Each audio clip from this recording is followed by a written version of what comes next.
गणपती बाप्पा मोरया. ओम नमः शिवाय. गणेश चतुर्थीच्या आदल्या दिवशी म्हणजे भाद्रपद शुद्ध तृतीयेला हरतालिका असते. यंदा मंगळवार दिनांक 26 ऑगस्ट 2025 रोजी हरतालिकेचं पूजन होणार आहे. या व्रताची देवता भगवान शिव आणि माता पार्वती आहेत, त्यामुळे हरतालिकेचं व्रत सर्वात श्रेष्ठ मानलं जातं. नमस्कार मंडळी, आजच्या व्हिडिओमध्ये मी तुम्हाला कोणालाही जमेल अशी साध्या सोप्या पद्धतीने हरतालिकेची पूजा कशी करायची हे प्रत्यक्षामध्ये दाखवणार आहे. त्याचबरोबर या पूजेसाठी लागणारं संपूर्ण साहित्य आणि ही पूजा कोण कोण करू शकतं अशी हरतालिकेची संपूर्ण माहिती तुम्हाला या व्हिडिओमध्ये मिळेल. त्यासाठी व्हिडिओ शेवटपर्यंत पहा. जास्तीत जास्त मैत्रिणींना हा व्हिडिओ शेअर करा आणि चॅनलवरती नवीन असाल तर नक्की सबस्क्राइब करा. तर आजच्या व्हिडिओमध्ये आपण वाळूचा शिवपरिवार कसा करायचा ते अतिशय सोप्या पद्धतीने पाहणार आहोत, जेणेकरून प्रत्येकाला ही जी पूजा आहे तर ती करता येईल आणि वाळूच्या मूर्त्या देखील बनवता येतील. बघा, अतिशय सुरेख अशा आपण मूर्त्या बनवलेल्या आहेत. चला तर मग लगेच सुरुवात करूया. हरतालिकेचं व्रत हे सौभाग्यवती स्त्रियांबरोबरच कुमारिका पण करू शकतात. पार्वती मातेने हे व्रत जे आहे तर ते केलं होतं महादेवांना आपला पती म्हणून मिळावेत, तर यासाठी पौराणिक मान्यतेनुसार देवी पार्वतीची कठोर तपश्चर्या पाहून भगवान शंकर सुद्धा प्रसन्न झाले आणि देवी पार्वतीला दर्शन दिले आणि तेव्हा भगवान शंकरांनी माता पार्वतीला पत्नी म्हणून स्वीकारले. तेव्हापासून जगभरातील मुली, विवाहित स्त्रिया आपल्या पतीच्या दीर्घायुष्यासाठी आणि मुली चांगला पती मिळवण्यासाठी यासाठी हरतालिकेचे व्रत हे करू लागल्या. असे मानले जाते की भगवान शिव आणि माता पार्वती यांची मनोभावे पूजा केली तर विवाहित स्त्रियांना अखंड सौभाग्य प्राप्त होते, तर मुलींना त्यांच्या मनासारखा जोडीदार मिळतो. यासाठी हे हरतालिकेचं व्रत केलं जातं. तर आता आपण हरतालिकेच्या पूजेसाठी काय काय साहित्य लागते तर ते पाहूया. हरतालिकेच्या पूजेमधील सर्वात महत्त्वाचं साहित्य आहे तर ते म्हणजे वाळू. वाळू हे या व्रताचा सर्वात मोठा आणि महत्त्वाचा भाग आहे. तर या ठिकाणी मी वाळू स्वच्छ धुवून घेतलेली आहे. त्याचबरोबर काही पत्री देखील आपण घेणार आहोत. हरतालिकेच्या पूजेसाठी आपल्याला साहित्य लागणार आहे. तर त्यामध्ये हळदी कुंकू घ्यायचं आहे, 2 विडे आपल्याला लागणार आहे, कापसाचं वस्त्र लागणार आहे, सौभाग्यवान, त्यानंतर बुक्का आणि भस्म देखील आपल्याला घ्यायचं आहे, पंचामृत घ्यायचं आहे, स्वच्छ पाणी घ्यायचं आहे, अक्षदा घ्यायच्या आहेत, धूप दीप अगरबत्ती घ्यायची आहे, एक गणपतीचा आणि एक आपल्याला सखी पार्वतीचा विडा ठेवायचा आहे. म्हणजे 2 विड्याची पाने, त्यावरती खारी खोबरं, हळकुंड, सुपारी, 1 रुपयाचं नाणं प्रत्येकी घ्यायचं आहे. नैवेद्यासाठी तुम्ही 5 प्रकारची फळे घेऊ शकता. त्यानंतर आपल्याला काही फुले लागणार आहेत आणि पत्री लागणार आहेत, दुर्वा देखील लागणार आहेत. या दिवशी 16 प्रकारच्या पत्री वाहिल्या जातात. त्यामध्ये बेल, आघाडा, मधुमालती, दुर्वा, चाफा, कन्नेर, बोर, रुई, तुळस, आंबा, डाळिंब, धोत्रा, जाई, मरवा, बकुळ, अशोकाची पाने तर ह्या पत्री असतात. तर तुम्हाला या पत्रीचं शक्य नाही झालं तर तुम्ही 5 प्रकारच्या पत्री घेऊ शकता. तर इथे मी आंब्याचे पानं, त्यानंतर पेरूची पानं, दुर्वा, त्यानंतर आघाडा आणि बेलपत्र घेतलेलं आहे. या आपल्याला जेवढं साहित्य मिळेल तर तेवढं साहित्य आपल्याला गोळा करून घ्यायचं आहे, कारण की यथाशक्ती आपल्याला ही जी पूजा आहे तर ती करायची आहे. आपल्याकडून जेवढं शक्य होईल तेवढं आपण करायचं आहे, कारण की शेवटी भाव हा महत्त्वाचा आहे. तुमच्याकडे यापैकी जे काही साहित्य उपलब्ध असेल त्यामध्ये जरी तुम्ही मनोभावे पूजा केली तरी देखील या पूजेचं संपूर्ण फळ आपल्याला मिळू शकतं. हरतालिकेच्या दिवशी घरातील स्त्रियांनी सकाळी लवकर उठावे, घरातील साफसफाई करून स्वच्छ स्नान करावे. या दिवशी तुम्ही केस पण धुवू शकता. त्यानंतर स्वच्छ किंवा नवीन वस्त्र परिधान करावे. यावेळी तुम्ही साजशृंगार करायचा आहे, कारण की हे जे व्रत आहे तर ते साजशृंगार करून केलं जातं. त्यानंतर आपण घरातील रोजची पूजा करून घ्यायची आहे आणि मग ही आपण हरतालिकेची पूजा मांडू शकतो. देवघरामध्ये समोर जागा असेल तर तिथे पण तुम्ही पाठ मांडून पूजा करू शकता. देवघरासमोर जागा नसेल तर दुसरीकडे पूजा मांडायची असेल तर तिथली जागा स्वच्छ करून घ्यायचं आहे. तिथे थोडंसं गंगाजल किंवा गोमूत्र शिंपडून घ्यायचं आहे. त्यानंतर आपण तिथे रांगोळीने स्वस्तिक काढायचं, त्यावरती हळदी कुंकू व्हायचं, अक्षता फूल वाहून भूमिपूजन करून नमस्कार करायचा. त्यावरती पाट किंवा चौरंग आपल्याला मांडायचा आहे आणि त्यावरती आपण सर्वात आधी वाळूने शिवपरिवार काढून घेणार आहोत. ही जी वाळू आहे तर ती आपण पूजेसाठी वापरणार आहोत. त्यासाठी ही जी वाळू आहे तर ती स्वच्छ धुवून घ्यायची. त्यानंतर त्या वाळूमध्ये आपण थोडंसं गंगाजल किंवा गोमूत्र शिंपडून ती वाळू पवित्र करायची आहे आणि त्या वाळूनेच आपल्याला या ज्या प्रतिमा आहेत तर त्या बनवायच्या आहेत. तुम्हाला जर वाहत्या पाण्यातील वाळू मिळाली तर खूप उत्तम राहील, तुम्ही ती वापरू शकता, परंतु वाळू स्वच्छ ही धुवून घेणे हे खूप गरजेचं आहे. तर यासाठी या ठिकाणी बघा, आपल्याला शिवपरिवार बनवायचा आहे. वाळूनेच महादेवांची पिंड बनवायची आहे. आता तुम्ही म्हणाल की आपल्या घरामध्ये शिवलिंग आहे किंवा महादेवाची पिंड आहे, मग आपण वाळूनेच का बनवायची? त्या पिंडीची आपण पूजा करू शकत नाही का? तर बघा, हे जे व्रत आहे तर ते वाळूची शिवपिंड बनवूनच केलं जातं. त्याला जास्त महत्त्व आहे, कारण की माता पार्वतीने हे व्रत असंच केलं होतं. त्यासाठी आपल्याला हे हरतालिकेचं व्रत हे या प्रकारेच करावं लागतं. तर त्यासाठी बघा, इथे मी छोटासा ग्लास घेतलेला आहे. त्या ग्लासमध्ये वाळू भरून आपण अशा प्रकारे प्रतिमा काढून घेतलेली आहेत. महादेव बनवण्यासाठी मोठी वाटी घेतलेली आहे. वाटीमध्ये वाळू भरायची. ती वाटी अलगद आपण पालथी घालायची आहे, हळूच वर करायची आहे. त्यानंतर त्यावरती छोटा ग्लास घेतला, ग्लासमध्ये थोडीशी वाळू भरली आणि ती वाळू देखील आपण त्या वाटीचा जो महादेव बनवणार होतो त्या गोलाकारावरती उलटी करून अलगद उचलून घेतलं. त्यामुळे काय होतं, आपलं महादेव तयार झाला. त्यासोबतच ग्लास उचलून घेत असताना आपण थोडासा तो खाली दाबायचा. म्हणजे काय होतं, तर महादेवाच्या पिंडीमधला आतला जो गोलाकार भाग असतो किंवा आत जो गॅप असतो तर तो देखील तयार होतो.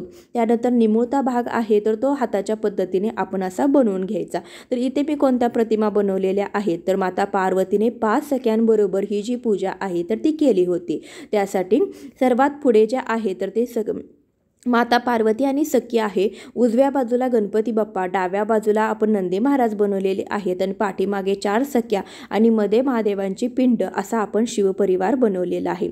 अशा प्रकारे आपल्याला शिवपरिवार बनवायचा आहे आणि या वाळूच्या प्रतिमेचीच पूजा आपल्याला या दिवशी करायची आहे. त्यानंतर आपण स्वतःला हळदी कुंकू लावून घ्यायचं आणि पूजेला सुरुवात करायची. ही पूजा शक्य होईल तेवढी सकाळी लवकर करायची आहे. तुम्हाला सकाळी जर शक्य झालं नाही तर संध्याकाळी प्रदोष काळामध्ये तुम्ही केली तरी सुद्धा चालेल. कुठलीही पूजा ही अग्नीच्या साक्षीने केली जाते. त्यासाठी सर्वात आधी आपण दिवा प्रज्वलित करून घ्यायचा आहे. त्यासाठी इथे मी विड्याचं जोडपान ठेवलेलं आहे. त्यावरती थोडंसं अक्षदा ठेवून त्यावरती हळदी कुंकू वाहून त्यावरती तुम्ही समई किंवा दिवा लावून घ्यायचा आहे. त्यानंतर आपल्याला दिवा प्रज्वलित करून घ्यायचा आहे. दिव्याला देखील हळदी कुंकू अक्षदा वाहून फूल वाहून दिव्याची पूजा करायची आहे, नमस्कार करायचा आहे. दिव्याची पूजा करूनच आपण आपल्या पूजेला सुरुवात करायची आहे, कारण की कोणतीही पूजा ही दिव्याच्या साक्षीने केली जाते. आपली पूजा देवापर्यंत पोहोचवण्याचं काम हे दिव्याचं असतं. तर त्यानंतर तुम्ही हा जो उपवास आहे तर तो दिवसभर करायचा आहे, रात्रभर करायचा आहे आणि दुसऱ्या दिवशी आपल्याला उपवास जो आहे तर तो गणेश स्थापना झाल्यानंतर सोडायचा आहे. बरेच जण याला गौरीचा उपवास असं देखील म्हणतात. इथे आपण वाळूच्या प्रतिमाची पूजा करणार आहोत, त्यामुळे अभिषेक घालणं शक्य नाही. त्यासाठी ग्लासमध्ये पाणी घेऊन आपण त्यामध्ये फुलं बुडवून आपण ते पाणी शिंपडायचं आहे आणि या प्रकारे आपल्याला सर्व देवी देवतांना स्नान घालायचं आहे. तर सर्वात आधी गणपती बाप्पांची पूजा करूया. तुम्ही हवं तर गणपती स्वरूप एक सुपारीही ठेवू शकता, परंतु त्याची काही आवश्यकता नाही, कारण की वाळूचाच परिवार बनवून त्याची पूजा करावी लागते. त्यासाठी आपण गणपती बाप्पा म्हणून वाळूचा एक छोटासा लिंबा एवढा ढीग बनवायचा आहे. तर गणपती बाप्पांना सर्वात आधी आपल्याला हळदी कुंकू अक्षदा कापसाचं वस्त्र त्यानंतर दुर्वा वाहून घ्यायच्या आहेत. अशी आपण गणपती बाप्पांची पूजा करायचे. वक्रतुंड महाकाय सूर्यकोटी समप्रभ निर्विघ्नं कुर्मे देवे सर्वकारेषु सर्वदा. ओम गणपते नमो नमः. गणपती बाप्पांची पूजा करून घ्यायची. त्यानंतर आपण माता पार्वती आणि सखींची पूजा करणार आहोत. तर सर्वात आधी माता पार्वतीला हळदी कुंकू अक्षदा कापसाचं वस्त्र घातलेलं आहे. त्यानंतर तिच्या जोडीलाच आपण सखी देखील ठेवलेली आहे. सखीला देखील हळदी कुंकू अक्षदा कापसाचं वस्त्र आपण वाहिलेलं आहे आणि पाठीमागे ज्या 4 सख्या होत्या तर त्यांना देखील आपण हळदी कुंकू वाहून घेतलेलं आहे. अशा प्रकारे माता पार्वतीची आणि सखीची पूजा करायची आहे. अक्षदा देखील वाहून घ्यायचं, फूल देखील वाहायचं. तर यानंतर आपल्याला महादेवांची पूजा करायची आहे. तर त्यासाठी आपण जी महादेवाची पिंड बनवलेली होती तर त्या पिंडीवरती आपल्याला सर्वात आधी थोडंसं पाणी घालायचं आहे. त्यानंतर थोडंच पंचामृत आपल्याला घालायचं आहे आणि त्यानंतर पुन्हा थोडं पाणी घालायचं आहे. त्यानंतर आपण त्यावरती भस्म अर्पण करायचं आहे, गुलाल अर्पण करायचा आहे, बुक्का अर्पण करायचा आहे. या पूजेसाठी बुक्का आणि गुलाल जो आहे तर तो वापरला जातो. त्यानंतर पांढरी वस्त्रमाळ अर्पण करायची आहे. वस्त्रमाळेला हळदी कुंकू लावणे कापसाची पांढरी शुभ्र वस्त्रमाळ आपल्याला अर्पण करायचे. त्यानंतर फूल अर्पण करायचं, पांढऱ्या अक्षदा अर्पण करायच्या, बेलपत्र अर्पण करायचं. बेलपत्र नेहमी उलटं व्हावं. त्यानंतर तुमच्याकडे जे काही पत्री शक्य आहे तर किंवा जे काही महादेवांना अर्पण करण्यासाठी साहित्य तुम्ही गोळा केलेलं आहे तर ते साहित्य आपल्याला महादेवांच्या पिंडीवरती अर्पण करायचं. महादेवांची पूजा करत असताना आपल्याला ओम नमः शिवाय ओम नमः शिवाय हे जे मंत्र आहे तर तो आपल्याला म्हणायचा आहे. महादेवाच्या पिंडीवरती तुम्ही महादेवांना आवडणारे बेलाचं पान, धोत्र्याचं फूल, धोत्र्याचं फळ हे साहित्य देखील तुम्ही वाहू शकता. नंदीची देखील पूजा करून घ्यायची आहे। तर नंदीला इथे मी भस्म वाहिलेलं आहे, त्यानंतर अक्षता वाहिलेल्या आहेत आणि एक फूल देखील वाहिलेलं आहे। अशी नंदीची पूजा करून झाल्यानंतर पार्वती मातेला आपल्याला सौभाग्यवान अर्पण करायचं आहे। या दिवशी पार्वती मातेला सौभाग्यवानामध्ये 16 प्रकारच्या सौभाग्यवान अर्पण केलं जातं। तुम्ही 16 प्रकारचं सौभाग्यवान अर्पण करू शकता। इथे आमच्याकडे अशा प्रकारचं सौभाग्यवान मिळतं, तर ते मी घेतलेलं आहे आणि त्यावरती हळदी कुंकू अक्षता वाहिलेलं आहे। तर यानंतर आपल्याला पूजेमध्ये 2 विडे देखील लागणार आहे। तर एक पार्वती मातेचा आणि एक गणपतीचा असा आपल्याला 2 विडे मांडायचे आहेत। जोड विडेची पाने घ्यायची आहे, त्यावरती खारी, खोबरं, हळकुंड, सुपारी, त्यानंतर 1 रुपयाचं नाणं तर हे सगळं साहित्य ठेवायचं आहे। त्यावरती हळदी कुंकू आणि अक्षता देखील व्हायचं आहे। अक्षता वाहिल्याने आपल्याकडे जे काही कमी असेल तर त्या कमीची देखील पूर्तता होते। तर त्यासाठी आपण अशा प्रकारे थोड्याशा अक्षता आणि फूल देखील वाहून घ्यायचं आहे। इथे आपली सगळी पूजा करून झालेली आहे। तर आता आपण महादेवांच्या पिंडीवरती पत्री वाहणार आहोत। तर आपण 5 प्रकारच्या फळ झाडांची किंवा फुलं झाडांची पत्री घ्यायची आहे। दुर्वा, बेलपत्र, आघाडा त्यामध्ये आपल्याला प्रामुख्याने घ्यायचं आहे। एका झाडाची 5 पाने किंवा 5 पानांचा एक डहाळा अशा प्रकारचे तुम्ही पत्री घेऊ शकता। सर्व पत्री जी आहे तर ती तुम्ही गोळा करून त्याची एक पेंडी बांधून ती देखील वाहू शकता किंवा अशा प्रकारे एक पान जरी वाहिलं तरी सुद्धा चालेल। महादेवांच्या पिंडीवरती सर्व पत्री जी आहे तर ती आपल्याला उलटी करून व्हायची असते। त्या पानांचा स्पर्श जो आहे तर तो पिंडीला झाला पाहिजे, यासाठी अशा प्रकारे आपल्याला पत्री ज्या आहे तर त्या व्हायच्या आहेत। महादेवांची पिंड दिसली नाही तरी देखील चालेल, कारण की महादेवांची पिंड पत्री ठेवल्यानंतर पूर्णपणे झाकून जाते। तर तसं झाकली तरी काही हरकत नाही, परंतु आपल्याला अशा प्रकारे सर्व पत्री व्हायच्या आहेत। महादेवांना पांढरी फुलं खूप प्रिय आहेत, त्यासाठी पांढरी फुलं देखील तुम्हाला अर्पण करायच्या आहेत। मुखामध्ये सतत ओम नमः शिवाय या मंत्राचा तुम्हाला जप करायचा आहे। अशा प्रकारे महादेवांची हरतालिकेची पूजा आपल्याला करून घ्यायची आहे। त्यानंतर आपल्याला धूप दीप ओवाळून घ्यायचा आहे, कापूर दाखवून घ्यायचा आहे। तुम्ही कापूर आरती करू शकता। या दिवशी हरतालिकेची आरती करायची आहे। कथा देखील आपल्याला मनोभावे वाचायची आहे। या दिवशी तुम्ही भगवान महादेवांची, गणपतीची आणि दुर्गे दुर्गटपारी ही देवीची आरती म्हणून घालिंग लोटांगण म्हणू शकता किंवा हरतालिकेची आरती देखील पुस्तकामध्ये किंवा गुगलमध्ये तुम्हाला भेटून जाईल। तर गुगलवरती सर्च करून तुम्ही हरतालिकेची आरती देखील म्हणू शकता आणि हरतालिकेची कथा देखील आपल्याला अवश्य वाचायची आहे। नैवेद्यामध्ये आपण या दिवशी फळांचा नैवेद्य दाखवू शकता। तुम्ही दूध साखरेचा किंवा एखाद्या पांढऱ्या मिठाईचा देखील नैवेद्य दाखवू शकता।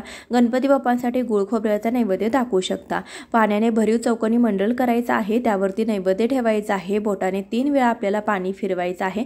नैवेद्यम समर्पयामी, नैवेद्यम समर्पयामी, नैवेद्यम समर्पयामी असं 3 वेळा आपल्याला बोलायचं आहे। तर अशा प्रकारे आपल्याला नैवेद्य दाखवून घ्यायचं आहे। ज्या विवाहित स्त्रिया आहेत तर त्यांनी महादेवांकडे आपल्याला अखंड सौभाग्य प्राप्त व्हावं, आपल्या वैवाहिक जीवनामधील अडचणी दूर होऊन घरामध्ये आपल्या आनंद सुख समृद्धी नांदावी अशी महादेवाकडे प्रार्थना करायची आहे। अविवाहित मुलींनी मनासारखा जोडीदार प्राप्त व्हावा अशी प्रार्थना करायची आहे। सतत आपल्याला ओम उमा महेश्वराय देवताभ्यो नमः या मंत्राचा जप देखील करू शकता। आजच्या व्हिडिओमध्ये मी तुम्हाला हरतालिकेची अगदी साधी सोपी विधिवत पूजा कशी करायची हे दाखवलेलं आहे। सोबतच महादेवांची पिंड व शिवपरिवार कसा करायचा याची सोपी पद्धत देखील दाखवलेली आहे। कसा वाटला तुम्हाला आजचा हा व्हिडिओ कमेंट करून आवर्जून सांगा। तुम्हाला व्हिडिओ जर आवडला असेल तर व्हिडिओला एक लाईक नक्की करा, जास्तीत जास्त लोकांपर्यंत शेअर करा। चॅनलवरती नवीन असाल तर नक्की सबस्क्राईब करा। भेटूया अशाच एखाद्या व्हिडिओसोबत, तोपर्यंत खूप खूप धन्यवाद। हर हर महादेव।